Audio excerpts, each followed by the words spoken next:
l'avis que je donnerais pour l'esclavage des Africains, c'est que l'esclavage est beaucoup plus dans la tête des Africains que sur les faits environnementaux. Là, c'est ce que je peux dire. Si l'Africain réussit à éliminer l'esclavage dans son esprit déjà, on réussira à nous épargner les Africains de beaucoup de choses. Merci. Je pense que concernant l'esclavage des Africains ou la traite négrière, je pense que les Africains ont eu ce qu'on appelle la perte de la confiance en soi. Donc, vu ce qu'on a eu à subir et vu ce qu'on a eu à perdre, les Africains ont perdu vraiment la confiance. Donc, il faut vraiment garder le moral et comprendre que c'était un paramètre. Donc, c'était une traversée du désert. Donc, ça s'est arrivé. Même la France, ils ont connu ces moments difficiles de leur vie. Ça va passer, même si ça va prendre le temps, ça ne pourra pas. Et pensez-vous que cet esclavage soit à l'origine de leur ralentissement dans la course au développement? Oui, un très grand frein, justement parce que les Européens qui ont eu à pratiquer cela ils ont fait comprendre que nous étions les êtres inférieurs, nous étions tellement supérieurs à nous, c'est la raison pour laquelle on est un peu bas. Est-ce possible que les Africains oublient ce mauvais traitement infligé pendant 500 années? Oui, il le faut même, c'est un impératif pour les Africains d'oublier cela, sachant que c'est un moment de la vie et ça va passer, c'est ça, ça va aller. Bon, l'esclavage a beaucoup ralenti l'Afrique. Et non seulement ça, ça continue à nous ralentir, puisque jusqu'à aujourd'hui, nos chefs d'État ne cessent d'être, comment je vais dire, contraints sur certaines choses européennes, occidentales. Parce qu'ils ont les mains liées quelque part. Il ne faut pas seulement les voir comme ça. À l'exemple des grands chefs d'État tels que le grand Mugabe, heureusement que lui il a dit non à ces Occidentaux.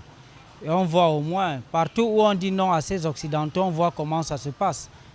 On a vu par exemple la Guinée aujourd'hui. La Guinée est vraiment très loin. On voit, où encore? Oui, chez Mugabe, non? On voit comment il est bien développé. Bon, quant à nous ici en Afrique centrale, bon, on ne peut pas dire qu'ils ne sont pas toujours... nos chefs d'État n'ont pas aussi des mains liées, mais ils essayent de céder un peu pour qu'on ait au moins cette, comment je vais dire, cette petite facilité. Mais sinon, l'esclavage continue en Afrique, d'une manière ou d'une autre. L'esclavage en Afrique, je sais quelque chose qu'avant, les gens souffraient beaucoup. Mais en ce moment-ci, il y a un peu l'amélioration, mais pas totale. Parce que à l'heure-ci, on utilise encore bien les gens, on utilise aussi les hommes beaucoup. Et je peux même dire que même au niveau du travail, parfois on exploite les gens. Je peux dire l'exploitation de l'homme par l'homme, quoi. Donc tout ne va pas bien normalement à l'heure-ci, là où nous sommes. Donc il y a la dictature en ce moment-ci. Il y a la dictature en ce moment.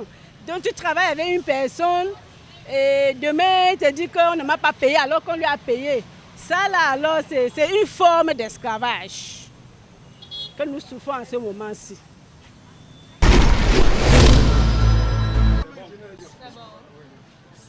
Bonjour monsieur. Bonjour madame.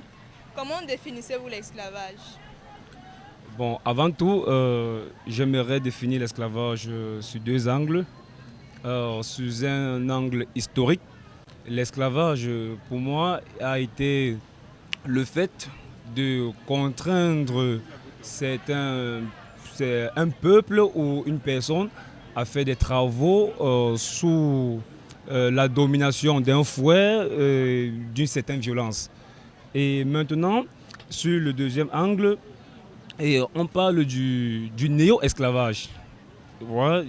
De nos jours, nous avons un peuple qui vit un esclavage, je dirais, culturel. Oui, culturel et qui a un impact pas seulement positif, mais aussi très négatif. Donc, à mon avis, c'est en quelque sorte ça l'esclavage. Pensez-vous que l'esclavage des Africains soit une cause du sous-développement du continent? Oui, généralement, nous pouvons constater que le mot esclavage, d'abord, a tout son sens, a tout son sens péjoratif. Vous savez, quand on parle d'esclavage, on entend quelque chose de défavorable quand même. Et parler en temps, voir ça dans un prisme positif pour les Africains qui ont le plus subi l'esclavage en Afrique, c'est pas trop une évidence de parler dans un sens positif.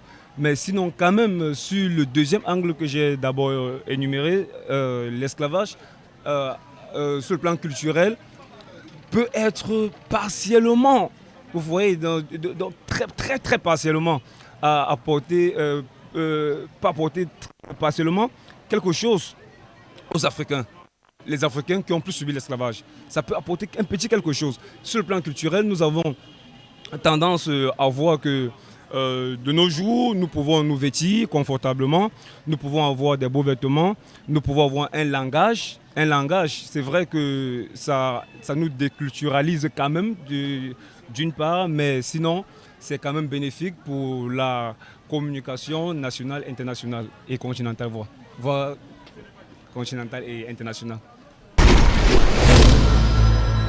Pour moi, l'esclavage, c'est le fait de priver quelqu'un de sa liberté, de l'obliger à faire des trucs qui n'est pas contre sa volonté.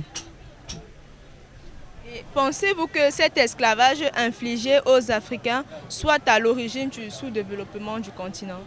Bien sûr. Parce qu'en prenant des gens en esclavage, ça les empêche de s'épanouir. Ça tue des talents. Ça les empêche. Parce que si quelqu'un possède un don et qu'on le prend en esclavage, plus on l'opprime, plus il fait dormir son don en laissant place à la dépression, quoi.